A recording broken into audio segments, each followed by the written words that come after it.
Bidadi township ವಿರೋಧಿಸಿ JDS ಕಡೆಯಿಂದ ಈಗ ಪಾದಯಾತ್ರೆ ಆಗಸ್ಟ್ 9, 10 ಮತ್ತು 11ರಂದು 3 ದಿನಗಳ ಕಾಲ ಪಾದಯಾತ್ರೆ ಇರುತ್ತೆ. ಎಲ್ಲಿಂದ? ಬೈರಮಂಗಲದಿಂದ ಫ್ರೀಡಂ ಪಾರ್ಕ್ ವರೆಗೂ ಪಾದಯಾತ್ರೆಯನ್ನು ಕೈಗೊಳ್ಳಲಾಗಿದೆ. ಒಟ್ಟು 38 ಕಿಲೋಮೀಟರ್ ಈ ಪಾದಯಾತ್ರೆ ಇರುತ್ತೆ. ಜೆಡಿಎಸ್ ಕಡೆಯಿಂದ ಈ ಒಂದು ಪಾದಯಾತ್ರೆ ಸರ್ಕಾರಕ್ಕೆ ಬಿಸಿ ಮುಟ್ಟಿಸಲು ಪಾದಯಾತ್ರೆಯನ್ನು ಆಯೋಜನೆ ಮಾಡಲಾಗಿದೆ. 3 ದಿನಗಳ ಕಾಲ ಮಂಗಲದಿಂದ ಫ್ರೀಡಂ ಪಾರ್ಕ್ ವರೆಗೂ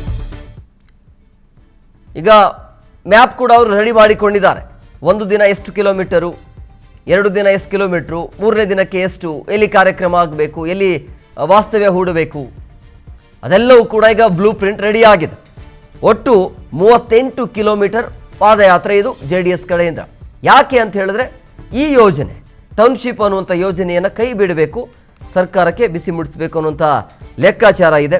ಸೊ ಹಂಗಾಗಿ ಜೆಡಿಎಸ್ ಕಡೆಯಿಂದ ಪಾದಯಾತ್ರೆಯನ್ನು ಮಾಡೋದಕ್ಕೆ ಈಗಾಗಲೇ ಡೇಟ್ ಕೂಡ ಫಿಕ್ಸ್ ಮಾಡಿಕೊಂಡಿದ್ದಾರೆ. 3 ದಿನಗಳ ಕಾಲ 9 ಆಗಸ್ಟ್ 9, 10 ಮತ್ತು 11 3 ದಿನಗಳ ಕಾಲ ಪಾದಯಾತ್ರೆ ಇರುತ್ತೆ. ಬೈರಮಂಗಲದಿಂದ ಫ್ರೀಡಂ ಪಾರ್ಕ್ ವರೆಗೂ ಈ ಪಾದಯಾತ್ರೆಯನ್ನು ಜೆಡಿಎಸ್ ಕೈಗೊಳ್ತಾ ಇದೆ.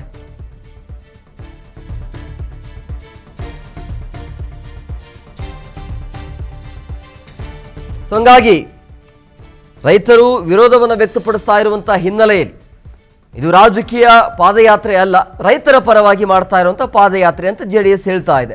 ಒಟ್ಟಿನಲ್ಲಿ ಯಾವುದೇ ಕಾರಣಕ್ಕೂ ಈ ಒಂದು ಟೌನ್ಶಿಪ್ ಮಾಡೋದಕ್ಕೆ ಸರ್ಕಾರಕ್ಕೆ ಅವಕಾಶವನ್ನು ಮಾಡಿಕೊಡಬಾರದು ಅನ್ನುವಂಥ ಲೆಕ್ಕಾಚಾರದಲ್ಲಿ ಜೆಡಿಎಸ್ ಇದೆ. ಸೊ ಹಂಗಾಗಿ ಈಗ ಅಧಿಕೃತವಾಗಿ 3 ದಿನಗಳ ಕಾಲ ಬೈರಮಂಗಲದಿಂದ ಬೆಂಗಳೂರಿನ ಫ್ರೀಡಂ ಪಾರ್ಕ್ವರೆಗೂ, ಅಲ್ಲಿಂದ ಇಲ್ಲಿಯ ತನಕ ಎಷ್ಟಾಗುತ್ತೆ? 38 ಕಿಲೋಮೀಟರ್ ಆಗುತ್ತೆ. ಸೊ ಹಂಗಾಗಿ 38 ಕಿಲೋಮೀಟರ್ಗಳ ಕಾಲ ಪಾದಯಾತ್ರೆಯನ್ನು ಮಾಡ್ತಾ ಇರೋದು. ಸೊ ಹಂಗಾಗಿ ಅಂದರೆ ಆಲ್ಮೋಸ್ಟ್ ಆಲ್ 12-13 ಕಿಲೋಮೀಟರ್, 1 ದಿನಕ್ಕೆ 12-13 ಕಿಲೋಮೀಟರ್ ಪಾದಯಾತ್ರೆ ಇರುತ್ತೆ. ಇನ್ನು ಈ ಸರ್ಕಾರಕ್ಕೆ ಕಣ್ಣು ಕಾಣ್ತಾ ಇಲ್ಲ, ಕಿವಿಯೂ ಕೇಳ್ತಿಲ್ಲ. ಸರ್ಕಾರದ ವಿರುದ್ಧ ನಿಖಿಲ್ ಕುಮಾರಸ್ವಾಮಿ ಈ ರೀತಿಯಾಗಿ ವಾಗ್ದಾಳಿಯನ್ನು ನಡೆಸಿದರು. ರಾಜ್ಯ ಕಾಂಗ್ರೆಸ್ ಸರ್ಕಾರ ರೈತರ ವಿರೋಧಿ ಸರ್ಕಾರ, ರೈತರ ವಿರೋಧದ ನಡುವೆಯೂ ಕೂಡ ಟೌನ್ಶಿಪ್ ಯೋಜನೆಯನ್ನು ಮಾಡಲಿಕ್ಕೆ ಹೊರಟಿದ್ದಾರೆ. ರೈತರ ಭೂಮಿ ಉಳಿಸಲು ನಮ್ಮ ಹೋರಾಟ ಅನಿವಾರ್ಯ. ಸೊ ಜೆಡಿಎಸ್ ಯುವ ಘಟಕದ ರಾಜ್ಯಾಧ್ಯಕ್ಷ ನಿಖಿಲ್ ಈ ರೀತಿಯಾಗಿ ಕೆಂಡ ಕಾರಿದರು.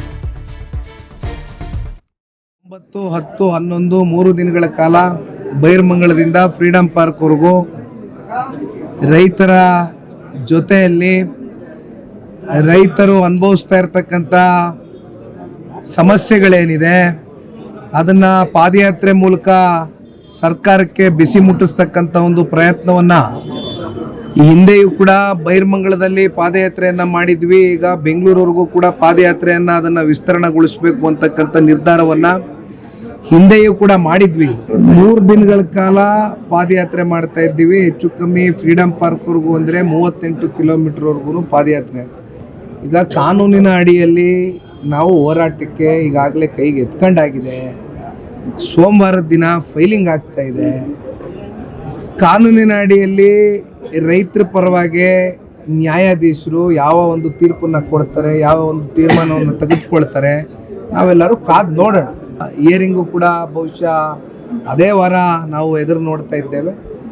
ಕೋರ್ಟು ಕೂಡ ರೈತರ ಪರವಾಗಿ ನಿಲ್ತಾರೆ ಅಂತಕ್ಕಂಥ ಒಂದು ಭರವಸೆ ಭಾಳ ಸ್ಪಷ್ಟವಾಗಿ ನನ್ನ ಒಂದು ಮನಸ್ಸಲ್ಲಿದೆ. ಎಲ್ಲ ಬರ್ತಾರೆ, ದೇವೇಗೌಡರು ಸಾಹೇಬರು ಬರ್ತಾರೆ, ಕುಮಾರಣ್ಣ ಅವರು ಬರ್ತಾರೆ. ಒಟ್ಟಾರೆಯಾಗಿ ರೈತರ ಜೊತೆ ನೋಡಿ, ಬಿಡದಿ ಟೌನ್ಶಿಪ್ ವಿರೋಧಿಸಿ ಜೆಡಿಎಸ್ ಕಡೆಯಿಂದ ಪಾದಯಾತ್ರೆ ನಡೆಯುತ್ತೆ. ಆಗಸ್ಟ್ 9, 10 ಮತ್ತು 11ರಂದು ಅಂದರೆ 3 ದಿನಗಳ ಕಾಲ ಈ ಒಂದು ಪಾದಯಾತ್ರೆ ಇರುತ್ತೆ. ಒಟ್ಟು 38 ಕಿಲೋಮೀಟರ್ ಪಾದಯಾತ್ರೆ. ಎಲ್ಲಿಂದ? ಬೈರಮಂಗಲದಿಂದ ಪಾದಯಾತ್ರೆಗೆ ಚಾಲನೆ ಸಿಗುತ್ತೆ.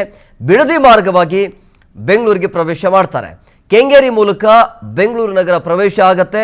ಮೈಸೂರು ರಸ್ತೆ ಮೂಲಕ ಈ ಪಾದಯಾತ್ರೆ ನಡೆಯುತ್ತೆ. ಸೊ ಟೌನ್ ಹಾಲ್ ಮುಖಾಂತರ ಫ್ರೀಡಂ ಪಾರ್ಕ್ಗೆ ಎಂಟ್ರಿಯನ್ನು ಕೊಟ್ಟು ಅಲ್ಲಿ ಸಮಾರೋಪ ಕಾರ್ಯಕ್ರಮ ಮಾಡಬಹುದು. ಕಾರ್ಯಕ್ರಮದ ಬಗ್ಗೆ ಹೇಳಿಲ್ಲ, ಬಟ್ ಅಲ್ಲಿ ಬೈರಮಂಗಲದಿಂದ ಈ ಒಂದು ಪಾದಯಾತ್ರೆಗೆ ಚಾಲನೆ ಸಿಗುತ್ತೆ. ಅಲ್ಲಿಂದ ಟೌನ್ ಹಾಲ್ ಮುಖಾಂತರ ಫ್ರೀಡಂ ಪಾರ್ಕಿಗೆ ಬಂದು ಇಲ್ಲಿ ಎಂಡ್ ಮಾಡ್ತಾರೆ. ಅಲ್ಲಿ ದಿನದಲ್ಲಿ, ಕೊನೆಯ ದಿನದಲ್ಲಿ ಒಂದು ಕಾರ್ಯಕ್ರಮ ಇಟ್ಕೊಳ್ಬಹುದು. ಕಾದು ನೋಡಬೇಕು. ಒಟ್ಟಿನಲ್ಲಿ 3 ದಿನಗಳ ಕಾಲ ಈ ಒಂದು ಪಾದಯಾತ್ರೆ ಇರುತ್ತೆ. 38 ಕಿಲೋಮೀಟರ್, ಆಲ್ಮೋಸ್ಟ್ ಆಲ್ 12-13 ಕಿಲೋಮೀಟರ್ ಅಷ್ಟೇ 1 ದಿನಕ್ಕೆ ನಡೆಯೋದು. ಸೊ ಈ ರೀತಿಯಾಗಿ ಪ್ಲಾನ್ ಮಾಡಿಕೊಂಡಿದ್ದಾರೆ ಜೆಡಿಎಸ್.